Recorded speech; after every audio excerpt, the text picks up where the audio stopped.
दोस्तों, अगर आपसे पूछा जाए कि आप इस दुनिया में सबसे ज़्यादा किससे प्यार करते हैं तो आप किसी का भी नाम ले सकते हैं। लेकिन अगर आपसे ये पूछा जाए कि आपसे इस दुनिया में सबसे ज़्यादा कौन प्यार करता है तो आप बताएंगे कि आपकी माँ। आप कहेंगे कि मेरी माँ मेरी एक एक खुशी का ख्याल रखती है, मेरे लिए रात रात भर जागती है ताकि मैं चैन से सो सकूं। दोस्तों, लेकिन आज की कहानी थोड़ी अलग है। आज की कहानी में एक माँ अपने हाथों से लड्डू बनाती है और उसमें जहर मिलाती है और फिर उन लड्डुओं को ले जाकर अपने बेटे और अपनी बहू को देती है और उनसे कहती है कि बेटा खा लो, ये तुम्हारे लिए अच्छा होगा। उसके बेटे बहू की भी 19 दिन की एक बेटी थी जो कि गोदी में खेल रही थी। अब उसके बेटे और बहू उस लड्डू को खा लेते हैं और उसके बाद वो तड़प तड़प के मर जाते हैं। और ये माँ चुपचाप खड़ी हुई अपने बेटे और बहू को देख रही थी कि उसके बेटे और बहू कैसे मर रहे हैं।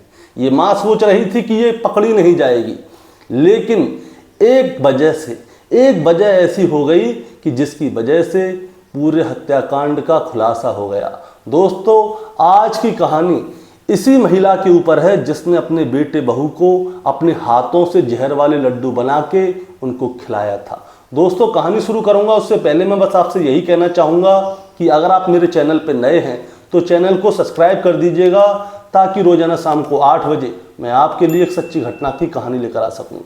नमस्कार दोस्तों, मैं गौरव शर्मा और आप देख रहे हैं गौरव शर्मा सफ़र। दोस्तों, आज की जो सच्ची घटना मैं आपको सुनाने जा रहा हूँ, ये सच्ची घटना शुरू होती है उत्तर प्रदेश के आगरा जिले से। और आगरा जिले का ही एक थाना लगता है जिसका नाम है थाना शाहगंज। और शाहगंज थाना क्षेत्र के अंतर्गत एक इलाका पड़ता है जिसका नाम है आजमपाड़ा। दरअसल मैं बात कर रहा हूँ 17 अप्रैल 2025 की दोपहर लगभग 2 बजे का समय होता है। यहाँ पे एक घर है, ये घर है विनय का। विनय के घर में से उसकी 19 दिन की बच्ची की जोर जोर से रोने की आवाज़ें आ रही थीं। अब जब आवाज़ें कंटिन्यू आने लगीं तो उसके अड़ोसी पड़ोसी कहने लगे कि ये विनय भैया अपने बच्चे को शांत क्यों नहीं कर रहे, ना भाभी शांत कर रही हैं, क्या चक्कर है। अब बच्चे की आवाज़ कंटिन्यू आ ही रही थी, वो बच्ची रोई जा रही थी। तब क्या होता है, कोई पड़ोसी आता है, उनका दरवाज़ा खटखटाता है और जब वो दरवाज़ा खटखटाता है तो अंदर से कोई भी रिप्लाई नहीं आता। अंदर से जब कोई रिप्लाई नहीं आता, बच्चे की आवाज़ ज़ोर ज़ोर से आ रही होती है, तो वो पड़ोसी 1-2 लोगों को और बताता है कि देखो घर के अंदर से बच्चे की रोने की आवाज़ आ रही है। शायद हो सकता है कि विनय भैया और डॉली भाभी घर पे ना हो, ये बच्ची घर पे अकेली हो। इसीलिए वो लोग क्या करते हैं, दरवाजे को खोलने की बहुत कोशिश करते हैं लेकिन दरवाज़ा खुलता नहीं है। इसके बाद आखिरकार परेशान होकर पड़ोसी क्या करते हैं, उस दरवाजे को तोड़ देते हैं। और दरवाज़ा तोड़ के जैसे ही वो अंदर जाते हैं तो अंदर का नज़ारा देखकर उनके पैरों के नीचे से ज़मीन खिसक जाती है। दरअसल दोस्तों, जो विनय है, विनय और उसकी पत्नी डॉली जो है, इन्होंने कोई ऐसी चीज़ खा ली थी जिसकी वजह से इन दोनों की मौत हो गई। इन दोनों का शव बिस्तर के ऊपर पड़ा हुआ था और इनके मुंह में से झाग निकल रहे थे दोनों की में से। और इनकी जो 19 दिन की बच्ची थी वो बगल में लेटी हुई थी और ज़ोर ज़ोर से रो रही थी। तभी क्या होता है, इनमें से कोई तुरंत पुलिस को फ़ोन कर देता है और विनय के परिवार वालों को बताया जाता है कि आपके बेटे बहू ने जहर खा लिया है जिसकी वजह से वो मर गए हैं। अब विनय के परिवार वाले वहाँ पे आते हैं। विनय की माँ भगवान देवी वहाँ पे फपक फपक के रो रही थी। वो कहती है कि मेरा बेटा, हाय मेरा जवान बेटा मर गया, मेरे बेटे ने आखिर जहर क्यों खा लिया। अब इसके बाद क्या होता है, पुलिस मौके पर पहुँचती है। वो देखते हैं पुलिस वाले कि विनय जिसकी उम्र 25 साल है, उसकी पत्नी डॉली जिसकी उम्र 21 साल है, इन दोनों ने कोई जहरीली चीज़ खा ली है जिसकी वजह से ये मर चुके हैं। पुलिस तुरंत ही इनकी बॉडी को कब्जे में लेती है और पोस्टमार्टम के लिए भेजती है। पोस्टमार्टम में साफ पता चलता है कि इन्होंने जहरीली चीज़ खाई है। अब पुलिस वाले विनय की माँ भगवान देवी से पूछते हैं कि आखिर आपके बच्चे ने जहर क्यों खाया। तो वो बताती है कि हमारे घर में कलेश चल रहा है, इन दोनों के बीच में लड़ाई होती रहती थी, शायद इसीलिए इन दोनों ने जहर खा लिया है, इसके अलावा मुझे कुछ नहीं पता। और उस कमरे में जो है पुलिस को एक लड्डू मिलता है और उस लड्डू में जहर होता है। दोस्तों, मैं आपको बताता हूँ, वो बताती है कि इन्होंने ये लड्डू खाया था, शायद इस लड्डू में ही जहर है जिसकी वजह से ये दोनों मरे हैं। अब विनय के बारे में जानकारी ली जाती है कि आखिर इसके घर में कलेश होते क्यों थे। तो दोस्तों मैं आपको बताना चाहूँगा, विनय की शादी आज से 1 साल पहले 17 फरवरी 2024 को हुई थी और मृत्यु से 19 दिन पहले उसकी एक खूबसूरत सी बेटी पैदा हुई थी। अड़ोसी पड़ोसियों ने बताया कि विनय बहुत ज़्यादा खुश था जब उसकी बेटी हुई थी तो उसने लड्डू बांटे थे, लेकिन आज विनय ने खुद ही जहरीला लड्डू खा के आत्महत्या कर ली है। अब पुलिस वाले इसके परिवार वालों से पूछते हैं कि आखिर ऐसे कैसे कलेश चल रहे थे, तो वो बताती है इसकी माँ कि घरेलू कलेश थे, ऐसी कोई बात नहीं थी, लेकिन हमें ऐसा नहीं लगता था कि हमारा बेटा और बहू जहर खा के मर जाएंगे। अब पुलिस वाले क्या करते हैं, अड़ोसी पड़ोसियों से पूछते हैं कि इनके घर में कैसे कलेश थे और ये विनय कैसा इंसान था। तो पड़ोसी बताते हैं कि विनय तो बहुत अच्छा इंसान है और अपने परिवार के साथ रहता है। अब दोस्तों विनय के परिवार के बारे में जानकारी ली जाती है। विनय जो है जॉइंट फैमिली में रहा करता था। इसकी माँ भगवान देवी, बड़ा भाई टीटू, इसकी भाभी नीलम और छोटा भाई राम और एक इसकी बहन, ये सभी लोग एक ही घर में रहा करते हैं। अब पड़ोसियों से जानकारी ली जाती है कि इनके घर में कैसे कलेश चलते थे, उसके बारे में बताइए। तो इसके जो पड़ोसी हैं वो बताते हैं कि आज से 2 दिन पहले विनय का अपने बड़े भाई टीटू और छोटे भाई राम, इन दोनों के साथ में झगड़ा हुआ था। इनके घर में प्रॉपर्टी का मैटर चल रहा है, क्योंकि आज से 3 साल पहले जो हैं इनके पिताजी एक्सपायर हो चुके हैं और इनका खुद का चांदी का और गिलेट का पायल बनाने का कारोबार है और इनकी एक बहन भी है। अब उस कारोबार में से जो इसके भाई हैं वो विनय को अलग करना चाहते हैं और पड़ोसी ये भी बताते हैं कि लगभग 15 दिन पहले टीटू और राम से विनय का ऐसा झगड़ा हुआ था कि ये लोग शाहगंज थाने तक पहुंच गए और पुलिस ने इनका मैटर सुलझवाया। अब जैसे ही दोस्तों प्रॉपर्टी का मैटर सामने आता है तो पुलिस वाले क्या करते हैं, इनके परिवार वालों से पूछने लगते हैं। अब परिवार वालों से पूछने लगते हैं तो परिवार वाले बोलते हैं कि हाँ प्रॉपर्टी का मैटर था, हम सभी लोग अपना अपना हिस्सा मांग रहे थे माँ से, विनय भी मांग रहा था, तो हमारा घर का मामला है, उसमें क्या लेना देना, सबके घर में ऐसा ही होता है।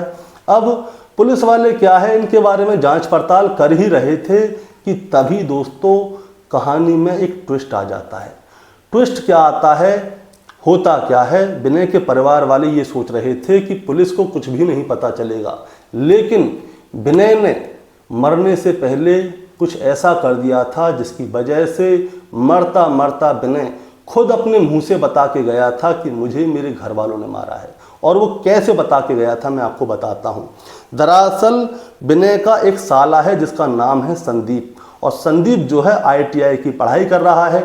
विनय ने मरने से पहले संदीप के पास एक वॉइस मैसेज भेजा था और उसमें उसने बोला था कि मेरी माँ ने और मेरे परिवार के लोगों ने हमें जहरीला लड्डू खिला दिया है, तुम जल्दी से आ जाओ, अगर तुम समय से नहीं आ पाओगे तो हो सकता है कि मैं मर जाऊं।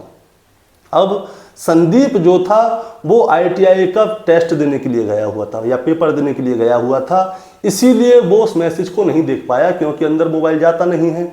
अब जैसे ही वो बाहर आया तो उसने वो मैसेज देखा और वो तुरंत अपने जीजा के घर पे गया, लेकिन तब तक वो गया जब तक तो विनय और उसकी पत्नी डॉली मर चुके थे और पुलिस वाले वहाँ पे पूछताछ कर रहे थे। और जब पुलिस वाले पूछताछ कर रहे थे तो संदीप उस वॉइस रिकॉर्डिंग को पुलिस को दे देता है और कहता है कि मेरे जीजा ने मरने से पहले मेरे को ये वॉइस रिकॉर्डिंग भेजी है, आप ज़रा इसे सुनिए। उसमें विनय साफ साफ कह रहा था कि मेरी माँ ने मुझे लड्डू खिलाया है जिसमें जहर है और मैं मर रहा हूँ, तुम जल्दी से आ जाओ नहीं तो मेरे घर वाले मुझे और मेरी पत्नी को मार डालेंगे, तुम जल्दी से आ जाओ, हमारी मदद करो। लेकिन दोस्तों संदीप विनय के पास जा पाता उससे पहले ही विनय मर गया और इस वॉइस रिकॉर्डिंग के तहत ही अब पुलिस उसकी माँ यानी कि विनय की माँ भगवान देवी, उसके बड़े भाई टीटू, उसकी पत्नी नीलम और उसके छोटे भाई राम, इन चारों को हिरासत में ले लेती है और फिर इनसे पूछताछ होती है कि आखिर तुमने विनय को जहरीला लड्डू क्यों खिलाया, किस किस की मिली भगत थी और किसने लड्डू में जहर मिलाया। पूरी कहानी शुरू से लेकर आखिर तक सुनाओ। उसके बाद में दोस्तों विनय के परिवार के लोग, चाहे उसकी माँ हो, चाहे उसका बड़ा भाई हो, चाहे छोटा भाई हो, सभी लोग तोते की तरह बोलने लगते हैं और पूरी कहानी शुरू से लेकर आखिर तक सुनाते हैं। वो बताते हैं कि आज से 3 साल पहले पिताजी की मृत्यु हो गई थी, उसके बाद में हमारा जो चांदी का कारखाना है उसमें गिलेट का भी काम होता है, चांदी का काम भी होता है, पायल बनती हैं। उसमें से हम लोग अपना अपना हिस्सा चाहते थे। हमारी बहन है एक, वो भी हिस्सा चाहती थी, लेकिन क्या होता है, विनय जो है बीच में बाधा बन रहा था। अगर हम चाहते थे कि हम उसे अलग कर दें, उसे थोड़ा हिस्सा दें, लेकिन विनय मान नहीं रहा था। इसी की वजह से हमारे घर में आए दिन झगड़े फसाद होते रहते थे। 15 दिन पहले तो हम सागंज थाने तक पहुंच गए थे, ऐसी लड़ाई हुई थी। लेकिन विनय जो है बीच में अड़ा हुआ था। हम उसे अलग करना चाहते थे, लेकिन विनय अलग नहीं हो रहा था। इसके बाद हम सब ने मिलकर एक प्लानिंग की। उसमें क्या होता है, विनय की जो माँ है भगवान देवी, वो क्या करती है, वो लड्डू बनाती है अपने हाथों से, और उसमें अपने हाथों से ही जहर मिलाती है, और वो अपने बेटे विनय और उसकी पत्नी डॉली के पास जाती है, जो कि अपने कमरे में बैठ के अपनी 19 दिन की बच्ची को खिला रहे होते हैं। वो उनके पास जाती है और उनसे कहती है कि बेटा ये प्रसाद है, प्रसाद खा लो, इससे तुम्हारा कारोबार अच्छा भी चलेगा, अभी तुम्हारी 19 दिन की बच्ची है, सब कुछ अच्छा हो जाएगा, घर में कलह कलेश हो रहे हैं, आगे इस प्रसाद को तुम खा लोगे तो इसके बाद में घर में कलह कलेश नहीं होंगे। अब विनय भाई, एक बच्चा ये कभी नहीं सोच सकता कि उसकी माँ उसे जहर वाले लड्डू खिला देगी। अब विनय भी बिना सोचे समझे उन जहर वाले लड्डू को खा लेता है। उसकी पत्नी डॉली भी जहर वाले लड्डू को खा लेती है। उसके बाद जो उसकी माँ है वो कहती है कि ऐसा है, अब तुम आराम कर लो, अंदर से दरवाजा लगा लो। अब विनय क्या करता है, अंदर से दरवाजा लगा लेता है, लेकिन इसके थोड़ी ही देर बाद विनय को महसूस होने लगता है कि शायद उसने कुछ गलत खा लिया है। अब विनय को जब ऐसा महसूस होने लग रहा था तो वो उसी समय पे क्या करता है, अपने साले को वॉइस, पहले तो फ़ोन करता है शायद, लेकिन फ़ोन लग नहीं पाता, इसीलिए वो व्हाट्सएप पे वॉइस मैसेज डाल देता है कि तुम जल्दी से आ जाओ, मेरी माँ ने मुझे जहर वाले लड्डू खिला दिए हैं, अगर तुम जल्दी से आ जाओगे तो हमें बचा लोगे, नहीं तो हम मर सकते हैं। अब साला जो था वो ITI का टेस्ट देने के लिए गया था, अंदर मोबाइल नहीं जाता, इसीलिए वो मोबाइल के मैसेज को देख नहीं पाया। इसके बाद विनय और उसकी पत्नी डॉली कमरे के अंदर जहर वाला लड्डू खा के तड़प तड़प के मर जाते हैं, और इनकी 19 दिन की बच्ची इनकी बगल में लेटी हुई होती है। और वो बच्ची जब उसको कोई खिला नहीं रहा होता तो जोर जोर से रोने लगती है, और जब वो कंटिन्यू रोई जा रही थी तो अड़ोसी पड़ोसियों को आवाज़ आती है, और जब आवाज़ आती है तो दरवाज़ा खटखटाया जाता है, लेकिन खटखटाने पर भी दरवाजे के अंदर से कोई भी रिप्लाई नहीं आता। तब उस दरवाजे को तोड़ा जाता है, और जब जाके पता चलता है कि विनय और उसकी पत्नी डॉली जहर वाला लड्डू खा के मर चुके हैं। दोस्तों, साले के उस वॉइस मैसेज के बिना पर ही विनय की माँ, उसके बड़े भाई, उसकी भाभी, उसके छोटे भाई राम को गिरफ्तार कर लिया गया है। इनके खिलाफ चार्जशीट लगा दी गई है, और जो विनय की बहन है उसकी भी इस मामले में जांच पड़ताल हो रही है कि कहीं उसका हाथ भी तो इसमें शामिल नहीं है अपने भाई को मारने में। अब इन चारों को जेल भेज दिया गया है, और 18 तारीख यानी कि 18 अप्रैल 2025 को इन दोनों का पोस्टमार्टम होने के बाद इनकी बॉडी जो है इनके साले संदीप को दे दी जाती है, और उसके बाद जो साला है वो ताजगंज शमशान घाट पे अपनी बहन और अपने जीजा की लाश का अंतिम संस्कार करता है। और दोस्तों, इसके बाद ये कहानी यहीं पे ख़त्म हो जाती है। दोस्तों, इस कहानी को सुनाने का मतलब आपको परेशान करना है, विचलित करना बिल्कुल नहीं है, बस आपको बताना है और जताना है।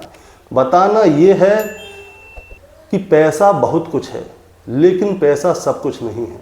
एक माँ अपने बच्चे को पैदा करती है, उसकी एक एक चीज़ का ख्याल रखती है, लेकिन ये माँ, इसने 25 साल तक अपने बच्चे को पाल पोस के बड़ा किया, उसकी शादी करवाई, उसकी भी 19 दिन की एक बच्ची थी, लेकिन इस माँ ने अपने 2 बच्चों के प्यार में आंखों पे पट्टी बांध ली और अपने बेटे विनय को जहर का लड्डू अपने हाथों से लाके खिला दिया।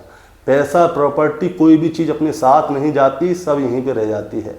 रोड वही रहती है, गाड़ी बदलती रहती है। दोस्तों, पैसा प्रॉपर्टी के चक्कर में ऐसा ना हो कि आप अपनों को ही खो दें। इस माँ ने अपने एक बेटे की जान ले ली। अब क्या हुआ, बेटा भी गया, बहू भी गई, क्या प्रॉपर्टी सारी इसके साथ रह गई या अपने साथ ऊपर लेके जाएगी?